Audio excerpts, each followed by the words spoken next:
Kita sedikit ya bahas sedikit tentang Baspro ya. Baspro adalah busbar protection, itu gunanya untuk melindungi busbar. Ini busbar A, ya kan? Di sana ada busbar B. Ya. Nah, di mana di busbar A dipisahkan sama busbar A dan busbar B itu dihubungkan oleh sama coupler ini kan. Nah, ini yang CT menuju ke bus A dan CT yang menuju ke busbar B ke sana ya.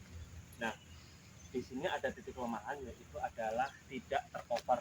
Tidak tercovernya adalah yang ini adalah untuk melindungi ke busbar A, yang di sana untuk melindungi busbar B. Nah, yang di sini kan berarti kan tidak tercover nih ya. Di sini tidak tercover, maka nanti akan disilang core-nya. Yang bus A itu nanti pakai yang dari sini, yang bus B nanti dia ngambil dari sini. Jadi seolah-olah ngilang gitu ya. Jadi biar ke cover dari bus A berarti dia menuju ke sana, dari titik situ menuju dari bus B itu dari titik yang situ.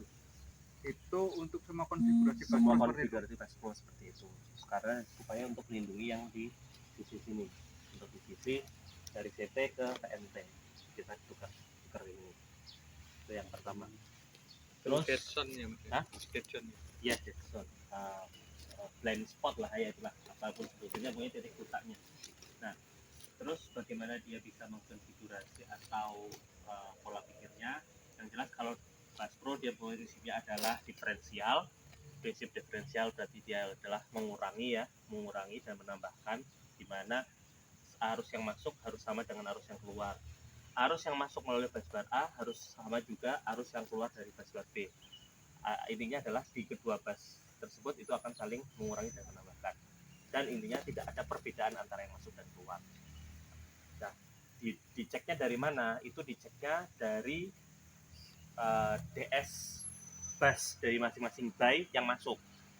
Kalau dia masuk ke PMS busnya dia masuk ke A, berarti nanti dia masuk ke perhitungan PMS A. Kalau dia masuk ke perhitungan PMS B, dia berarti masuk ke perhitungan PMS B. Nah, gunanya ini untuk apa? Ya kalau apabila ada yang ngalir di sini, dia tahu nanti.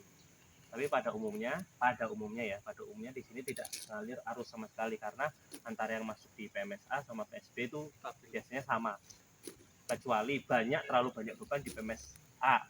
Misal ada trafo 1, 2, ada 3 trafo di PMSA, di DS di busbar A, tapi di busbar B tidak ada.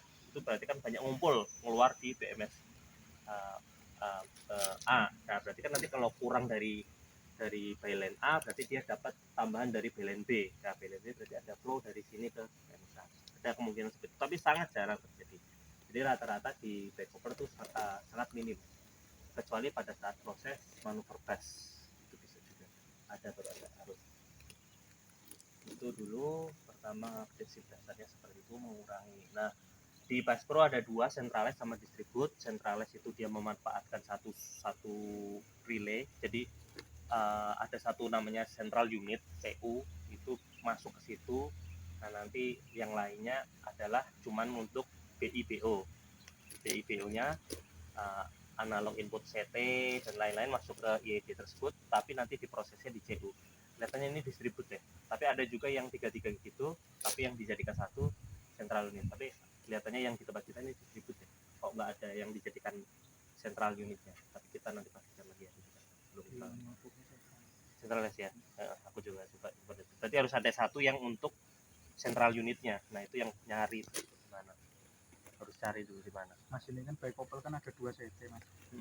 Untuk baik couple sendiri kan ada backup protectionnya. Backup protection. Iya. Diambil di salah satu saja. Oh, diambil di salah satu aja. Kemarin kalau nggak salah yang ini yang core-nya lebih banyak nih. Yang di sini cuma 2 core aja. Kalau nggak salah di sini ada 3 core. Nah, itu pun kebalik kemarin ya. Dia yang Baspro pakai 4000, yang backup dia pakai 2000.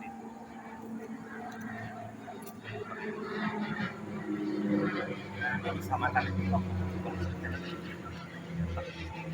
Kenapa pilih 4000? Ya, jangan salah ya, 4000 atau 2000 sebenarnya itu adalah rating.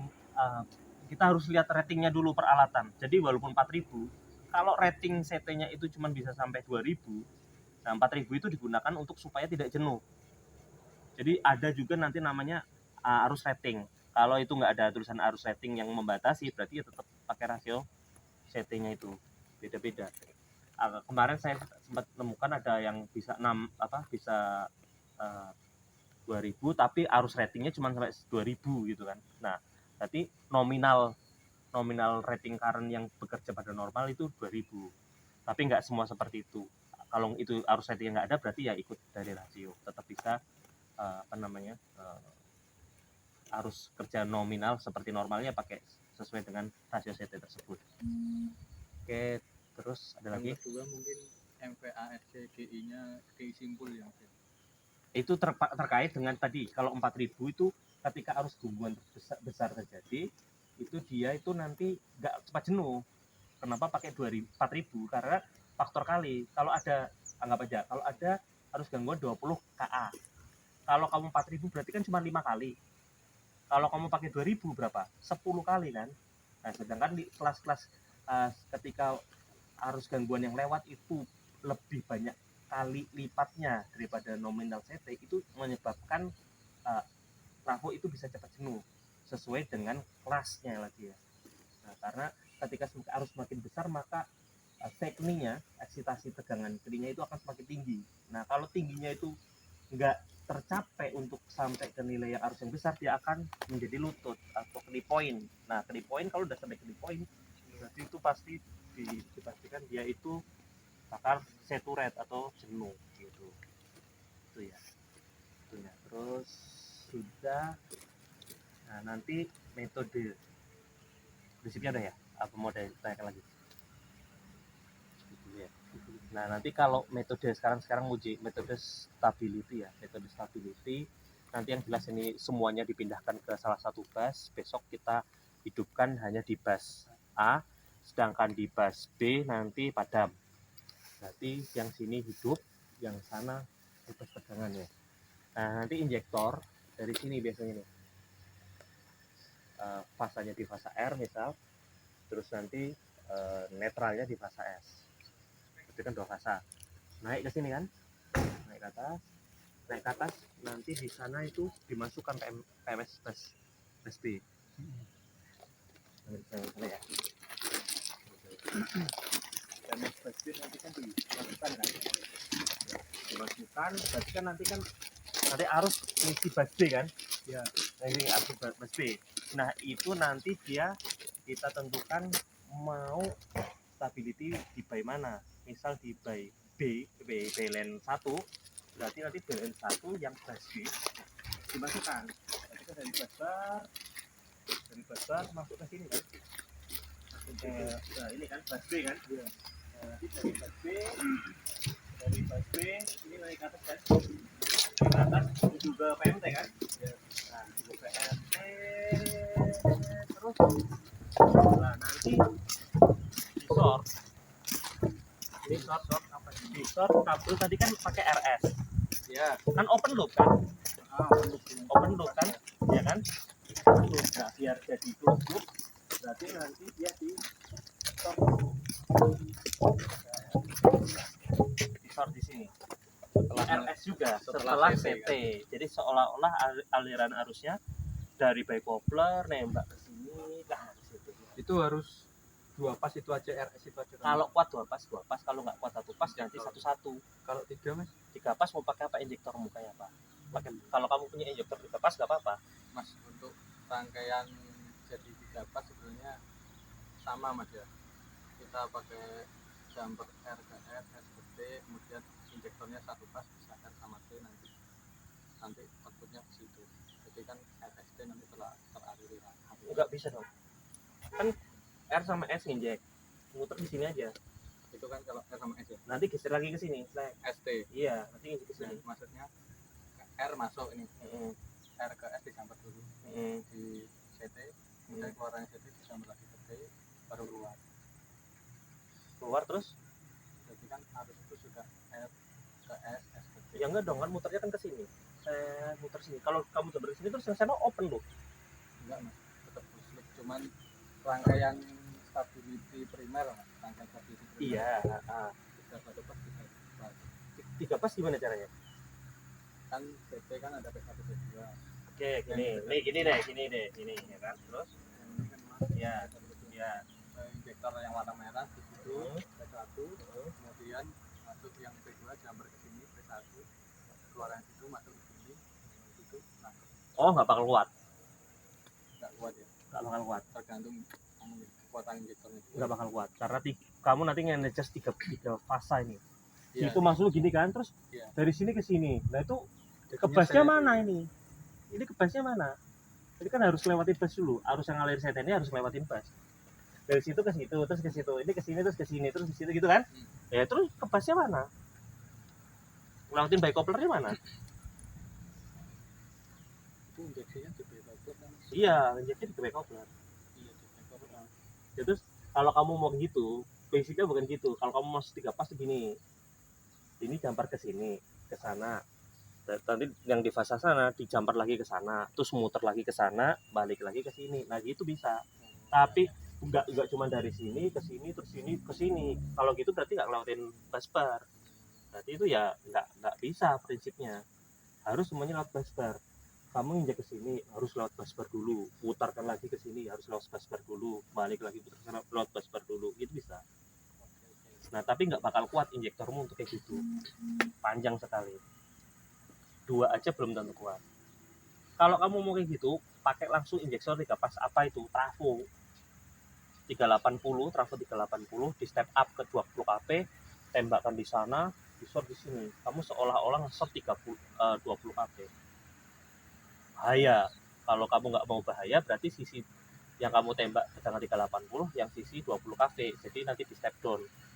Nah, step down disortkan di sini. Ya, berarti tegangan yang diinjek nggak sampai 380, persis kayak stability trafo. Kalau yang tadi nge-short 20 kW tinggi sekali, ya kan? Kalau sekarang pakai yang 380 aja, injeknya di 380 di sini 20 kW itu bisa 3 pas.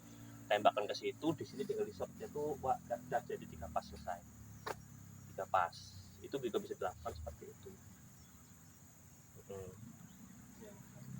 Nah nanti kalau pakai yang prinsip tadi, itu pun prinsipnya yang satu kirim, yang satu minus. Dari fasa R gitu kan, kirim ke sini kan, nah plus kan ke sini kan menuju ke sana kan, nah balik kan, berarti yang satunya plus, yang satunya minus. Nah gitu, kondisinya seperti itu gitu loh maksudnya. Kalau yang pakai 2 pas itu, kalau yang pakai 3 pas tadi semuanya plus semua, ya kan? Karena iya. dari sana ke sini semua, nggak ada yang muteran balik kan. Gitu.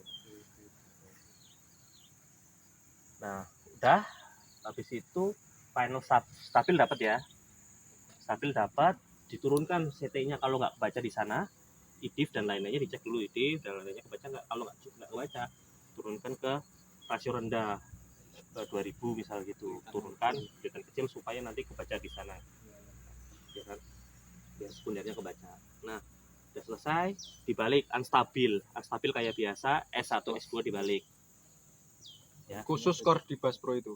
Core Bass Pro aja, yang di sini aja, yang di masing-masing bayi yang mau diuji dibalik. Nanti di MK biasanya dibaliknya. Udah satu balik, udah selesai. Habis itu nanti udah selesai satu, berarti dapat 2. Nanti yang kesini, yang udah dapat 1, yang kedua udah dapat. Habis itu nanti dicoba untuk status DSA sama DSB, cuma statusnya aja, ya kan. DS yang berkaitan dimasukkan lagi, udah baca di sana sesuai nggak status DS-nya di HMI sama di Bass Pro-nya harus cek gitu kan. Terus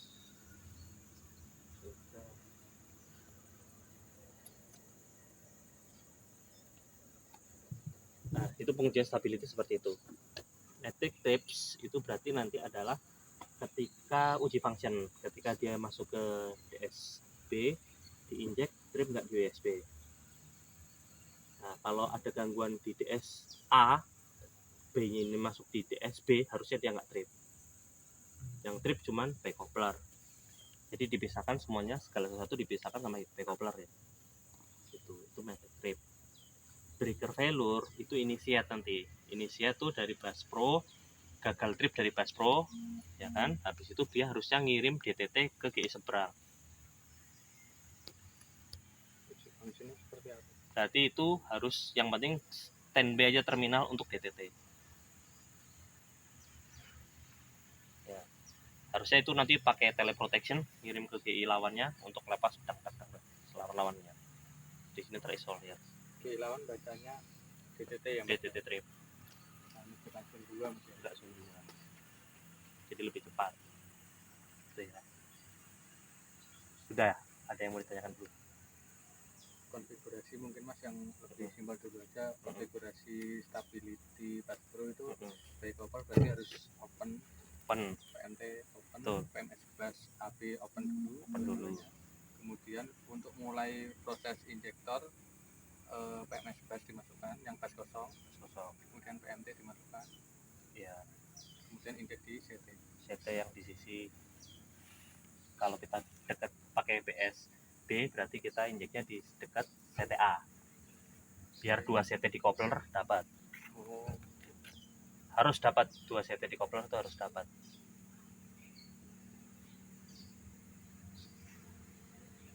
Yang penting busnya masuknya yang bus kosong Mas ya. Bus kosong. Jadi couple itu bebas jangan.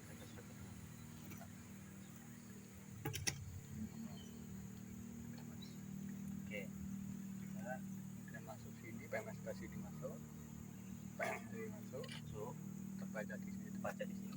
PMS line Ini ya. perlu ya. P2 ya. Masalahnya di PMS line bacanya dari relay itu kan. semua pembacaan dari relay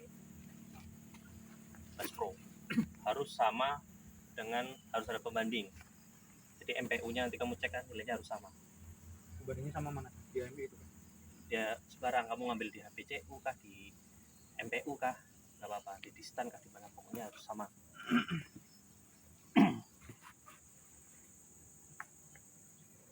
Oke, ada lagi?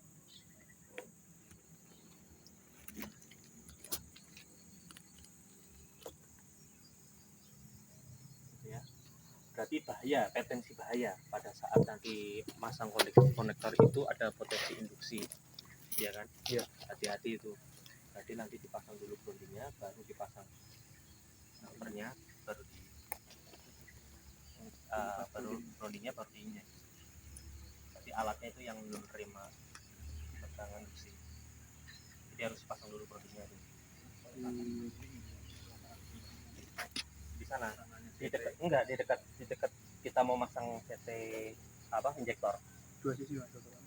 Satu sisi.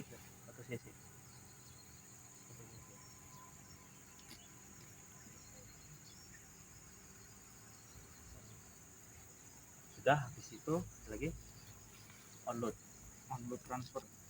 transfer adalah dia pada saat posisi 2DF masuk, ya kan?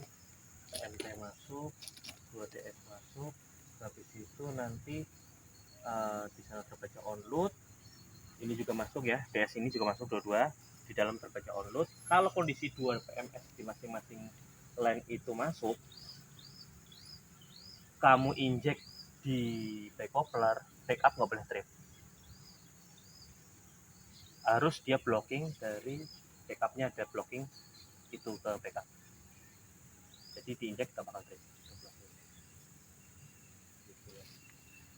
Ini ketika manuver bus Mas, soalnya masuk dari pen, itu dari coupler locknya turun. Gimana? Lock turun, ngeblok trip. Nah iya benar. Benar ya, benar. Kayak gitu aja biasanya ada. Kita lanjut nanti kurang lebih kayak gitu.